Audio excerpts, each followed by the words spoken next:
সিদ্ধাৰ্থ শৰ্মাৰ হাতত জুবিন গাৰ্গৰ গীতৰ ৰয়েলটি। জুবিনৰ গীতেৰে সিদ্ধাৰ্থই পাই আছে নেকি কোটি কোটি টকা। মৃত্যুৰ পিছত এতিয়া একমাত্ৰ অধিকাৰী সিদ্ধাৰ্থ। ৰাজ্যজুৰি জুবিন গাৰ্গৰ মৃত্যুক লৈ ব্যাপক চৰ্চা তথা ন্যায় বিচাৰি একাংশ লোকে প্ৰতিবাদ সাব্যস্ত কৰিছে। সকলোৰে এটাই দাবী, জুবিন গাৰ্গে ন্যায় পাব লাগে। ইফালে ইয়াৰ মাজতে ন তথ্য পোহৰলৈ আহিছে জুবিন গাৰ্গৰ মৃত্যুৰ অভিযুক্ত তেওঁৰ মেনেজাৰ সিদ্ধাৰ্থ শৰ্মাৰ বিৰুদ্ধে।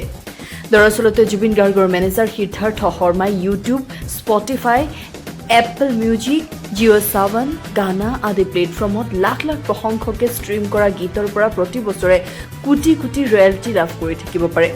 কাৰণ জুবিন গাৰ্গৰ গীতসমূহৰ অধিকাৰ জুবিন গাৰ্গ মিউজিক LLPৰ হাতত আছে, যাৰ দুজন নিৰ্দিষ্ট পৰিচালক আছে। এটা হৈছে খুদ জুবিন গাৰ্গ আৰু দ্বিতীয়টো হৈছে তেওঁৰ মেনেজাৰ সিদ্ধাৰ্থ শৰ্মা। এতিয়া জুবিন গাৰ্গৰ মৃত্যুৰ পিছত তেওঁৰ গীতৰ একমাত্ৰ ৰয়েলটিৰ অধিকাৰী সিদ্ধাৰ্থ শৰ্মা। উল্লেখযোগ্য যে জুবিনৰ হঠাৎ মৃত্যুৰ লগে লগে ষ্ট্ৰীমিঙৰ সংখ্যা কেইবাগুণো বৃদ্ধি হোৱাৰ সম্ভাৱনা আছে, যাৰ ফলত ব্যাপক ৰাজহ বৃদ্ধি পোৱাৰ সম্ভাৱনাই অধিক। অৱশ্যে ৰয়েলটি জুবিন গাৰ্গে নিজে দিছিল নে সিদ্ধাৰ্থই নিজৰ বাবে ৰয়েলটি নিশ্চিত কৰিছিল সেয়া এতিয়াও স্পষ্ট হোৱা নাই। ইয়াকে লৈ এতিয়া ৰাজ্যজুৰি তীব্ৰ প্ৰতিক্ৰিয়াৰ সৃষ্টি হৈছে।